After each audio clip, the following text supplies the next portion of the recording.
There is a certain kind of person who appears completely self-sufficient. They rarely ask for help. They don't complain about being alone. They can spend long periods by themselves and seem perfectly comfortable in their own company. From the outside, this looks like strength.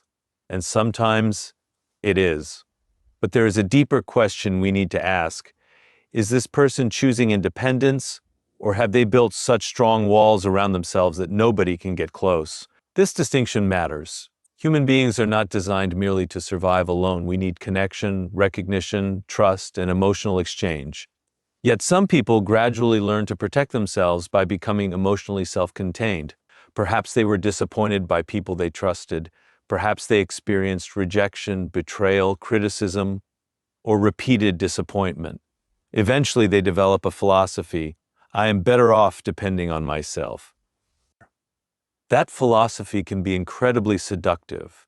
If you depend on nobody, nobody can disappoint you. If you reveal nothing, nobody can use your vulnerabilities against you. If you expect nothing from people, you never have to experience the pain of unmet expectations. The walls begin as protection, but eventually they become a prison. And this is where independence can quietly turn into isolation. The emotionally self-contained person may still desire friendship, intimacy, and belonging, but they have trained themselves not to show it. They may dismiss invitations, avoid deep conversations, or retreat whenever someone begins getting emotionally close. They tell themselves that they simply prefer solitude. Sometimes that is true, but sometimes solitude is not preference, it is defense. There is a psychological cost to this pattern.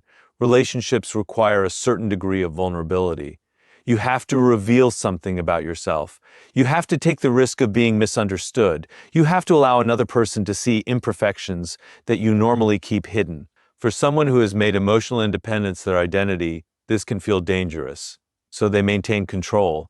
They listen, but rarely reveal. They help others, but rarely ask for help. They understand people's problems, but keep their own problems hidden. They become observers of relationships rather than participants in them. And eventually, something interesting happens. People stop trying to get closer. Not necessarily because they dislike this person, but because they receive no invitation. Human connection requires signals. If you continually communicate, consciously or unconsciously, I don't need anyone, people eventually believe you. This is why self-awareness is so important. You should absolutely learn to stand on your own. You should develop emotional discipline, become comfortable with solitude, and avoid becoming dependent on other people's approval. But there is a difference between needing nobody and being capable of choosing somebody. True strength is not emotional isolation. True strength is having enough inner stability that you can let the right people into your world without surrendering your identity. You don't need to open yourself to everyone. In fact, discernment is essential. But if you have built walls so high that even trustworthy people cannot reach you, then you are no longer simply protecting your peace. You are protecting your loneliness. Ask yourself honestly, when you say you don't need people, is that a statement of strength or a story you created because needing people once hurt? The strongest person is not the one who needs nobody. It is the one who can stand alone, yet still has the courage to connect. And once a person has learned to protect their inner world, another pattern can begin to emerge. They start analyzing people instead of connecting with them. You see this in someone who enters every relationship with a hidden question running through their mind. What does this person really want? Why did they say that? Why did they respond that way? What are they hiding? What will they eventually do to me? At first, this can look like intelligence, and sometimes it is. Human beings should pay attention to behavior. We should notice inconsistencies, manipulation, dishonesty, and patterns that reveal character. Blind trust is not wisdom, but there is a point where observation becomes suspicion, and suspicion becomes a worldview. When that happens, the person is no longer experiencing relationships. They are investigating them. Instead of enjoying a conversation, they are studying body language. Instead of listening to someone's story, they are searching for contradictions. Instead of allowing trust to develop naturally over time, they demand certainty before they allow themselves to become vulnerable. The problem is that certainty rarely comes first. Trust is usually built through small acts of openness, consistency, and reciprocity. You take a small risk, the other person responds appropriately, and gradually you take another. That is how relationships become deeper. But the suspicious person wants the final proof before making the first investment, and that creates a psychological paradox. They want trustworthy people in their lives, but they behave in ways that make trust almost impossible to establish. They may interpret ordinary human imperfections as evidence of bad character. Someone forgets to respond to a message, and they assume disrespect. Someone disagrees with them, and they interpret it as hostility. Someone makes a mistake, and suddenly the entire relationship is placed under suspicion. The mind becomes a courtroom, and everyone is permanently on trial. There's another reason this happens. Sometimes analyzing others gives a person the illusion of control. If I can predict people's motives, I can protect myself from being hurt. If I can detect betrayal before it happens, I will never be surprised. But life does not offer that kind of control. People are complicated. They contradict themselves. They make mistakes. They change their minds. Sometimes they behave badly for selfish reasons, and sometimes they simply have a bad day. If you interpret every imperfection as a threat, you will eventually eliminate almost everyone from your social world. Is where emotional intelligence becomes more valuable than suspicion. The goal is not to stop observing people. The goal is to observe without becoming consumed by judgment. Notice patterns, but don't manufacture patterns from isolated events. Pay attention to character, but allow time to reveal it. Most importantly, learn to distinguish between intuition and fear. Intuition quietly notices something that does not fit.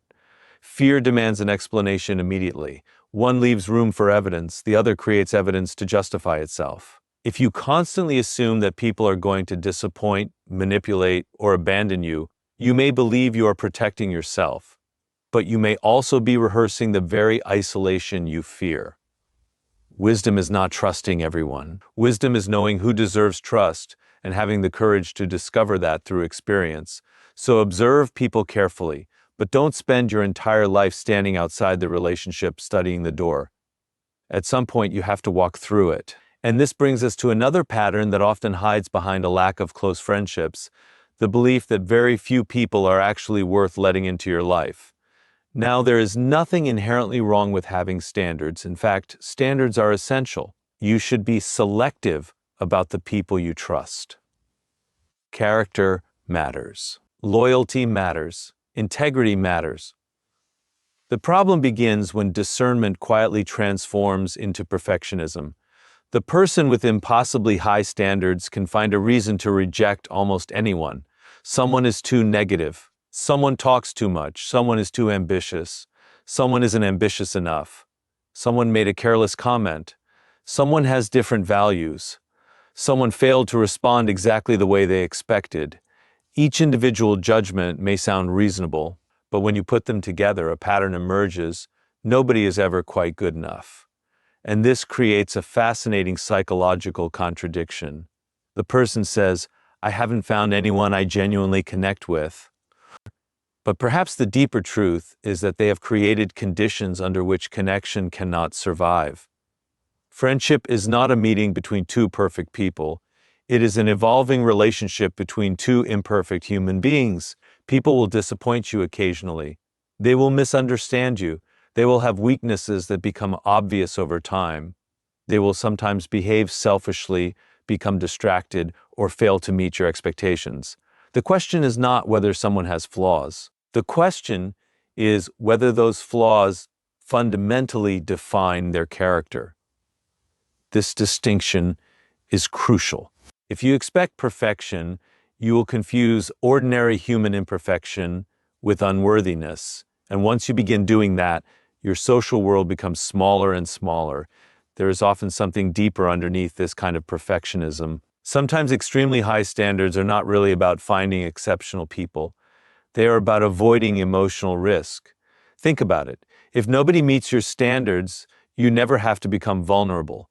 You never have to trust deeply. You never have to experience the disappointment that comes when someone you care about inevitably fails you.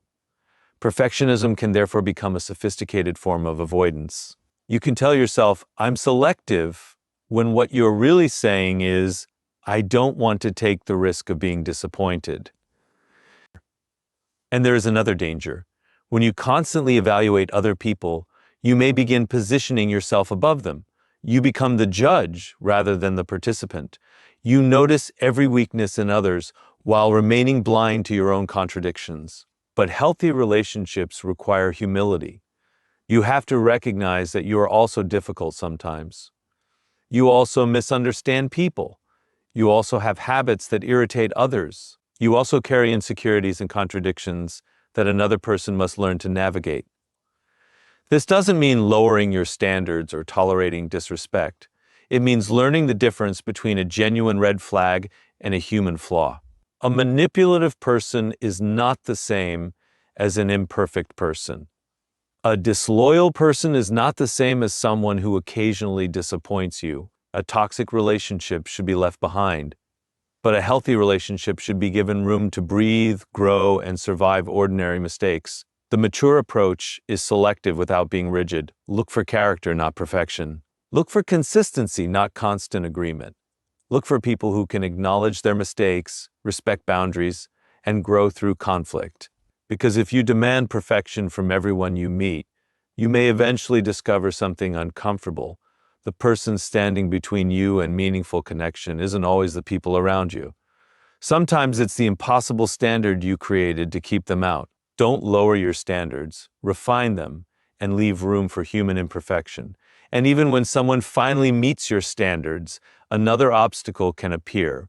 You may allow them into your life, but still refuse to let them truly know you. This is the fourth pattern, difficulty with emotional reciprocity. Friendship is not built simply by being around people.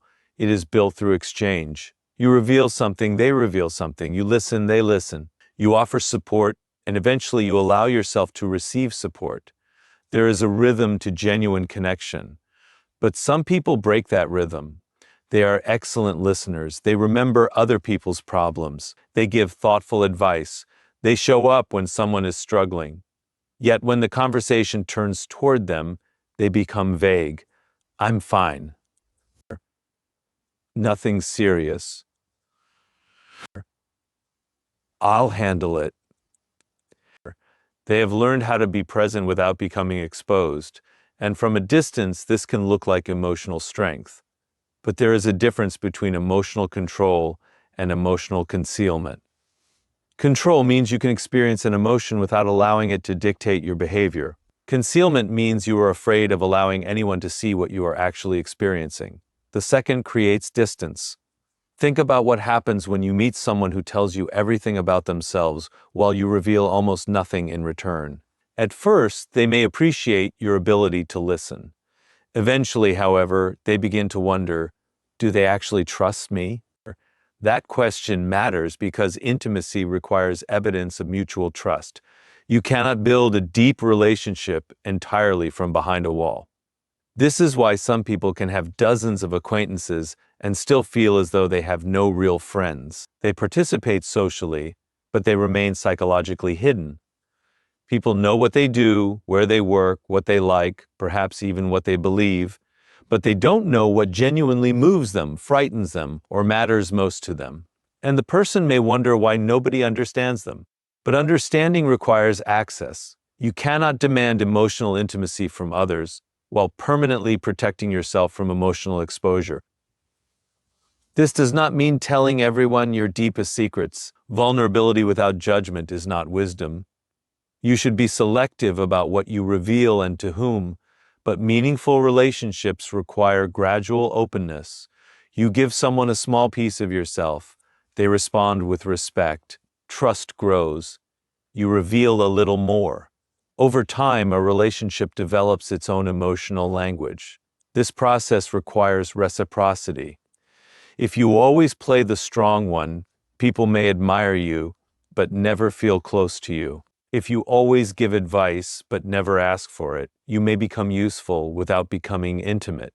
If you always help others, but refuse to let anyone help you, you create an invisible hierarchy in which you are permanently the provider and everyone else is the receiver. That is not connection. That is distance disguised as strength. There is tremendous dignity in being capable of standing alone. But there is also humility in saying, I don't know, I need help, or this affected me. Those statements do not automatically make you weak. In the right relationship, they make you human. So if you wonder why people rarely become close to you, don't only ask whether other people are trustworthy. Ask whether you have given trustworthy people enough of yourself to build trust with you. Because friendship cannot grow where nothing personal is allowed to enter. You don't need to expose yourself to everyone. But if you want deeper relationships, eventually you must risk being seen. The wall that protects your heart can also prevent anyone from reaching it. And when a person repeatedly protects themselves, analyzes others, keeps their standards high, and reveals very little, something else begins to happen. They become increasingly comfortable with solitude. At first, this can be a good thing. Learning to enjoy your own company is a form of psychological independence. You discover that you don't need constant attention to feel valuable. Or you can sit alone, think deeply, pursue your goals, and experience peace without needing someone beside you every moment. There is strength in that, but every strength has a shadow. Solitude becomes dangerous when it stops being a choice and starts becoming an identity. Or you begin saying things like, I'm just someone who prefers being alone. You stop reaching out. You decline invitations. You spend more time in your private world. Eventually, the absence of relationships no longer feels temporary. It begins to feel normal. And the human mind adapts remarkably well to what becomes familiar. The less you socialize, the less comfortable social situations can feel. The less you practice vulnerability, the more threatening vulnerability becomes. The less you reach out, the easier it becomes to convince yourself that reaching out is unnecessary. This is how isolation can reinforce itself. You don't necessarily decide one morning that you will have no close relationships. Instead, there are dozens of small decisions. You don't return the message. You don't accept the invitation. You tell yourself you're too busy. You decide the conversation isn't worth the effort. You wait for someone else to initiate, then months pass. Eventually, you have constructed a life in which nobody expects access to you. And because there's less conflict, less disappointment, and less emotional unpredictability, you may even feel more peaceful. This is where the trap becomes difficult to recognize. Isolation can feel like peace because it removes friction, but peace and avoidance are not always the same thing. A person can become so accustomed to controlling their environment that relationships begin to feel inconvenient. Other people have needs. They interrupt your routine. They challenge your opinions. They ask questions you don't want to answer. They sometimes disappoint you. Solitude offers complete control. Relationships require negotiation. And if you become addicted to control, you may gradually prefer the emptiness of isolation to the uncertainty of connection. This is why we should ask a difficult question. Am I alone because I genuinely value solitude, or because solitude has become safer than being known? There is a profound difference. A healthy, solitary person can enter a room and connect when they choose. An isolated person may want connection but feel unable or unwilling to initiate it. One is freedom. The other can become psychological confinement. The goal, then, is not to eliminate solitude. That would be another form of dependency. The goal is to make solitude something you can leave. Be comfortable alone, but don't become incapable of being close to others. Protect your time, but don't use busyness as a permanent excuse. Enjoy your private world, but occasionally open the door and allow another person inside. And remember, the ability to be alone is valuable precisely because it gives you freedom. But freedom means having choices. If you can only function alone, you are not completely free. You are simply comfortable inside a very small territory. So ask yourself honestly, has solitude become your sanctuary or your excuse? Because the moment being alone stops being a choice, it stops being freedom. And now we arrive at the deeper question behind all of these patterns. If someone has protected their inner world, learned to distrust people, developed impossibly high standards, avoided vulnerability, and become deeply comfortable with solitude, what is actually happening beneath the surface? Sometimes the answer is not that they don't want connection. It is that they are afraid of what connection might cost them. This is where rejection becomes psychologically important. Most people think of rejection as a simple social event. Someone doesn't accept you, someone leaves, someone ignores you, someone doesn't return your feelings. But psychologically, rejection can become something much larger. It can become a story about who you believe you are. A person who has been rejected repeatedly may eventually stop saying, "That person didn't choose me," and start believing, "People don't choose people like me." That is a completely different belief. The first describes an experience. The second becomes an identity. And once rejection becomes part of your identity, you begin protecting yourself from it before it can happen again. You stop initiating conversations because you don't want to be ignored. You don't express affection because you don't want to look foolish. You don't reveal your insecurities because you don't want someone to judge them. You don't become emotionally invested because you don't want to experience loss. You call this independence. But sometimes it is fear wearing the clothing of independence. This is one of the most important psychological distinctions you can make about yourself. Are you genuinely choosing solitude, or are you avoiding the possibility of rejection? Because avoidance can feel remarkably rational. You tell yourself, people are unreliable. Perhaps they are. You say, I don't need anyone. Maybe you don't need everyone. You say, I'm happier alone. Or perhaps you genuinely enjoy solitude, but sometimes these statements are not conclusions, they are defenses. They protect you from confronting the deeper fear, what if I reach out and nobody reaches back? And the tragedy is that by avoiding rejection, you also avoid acceptance.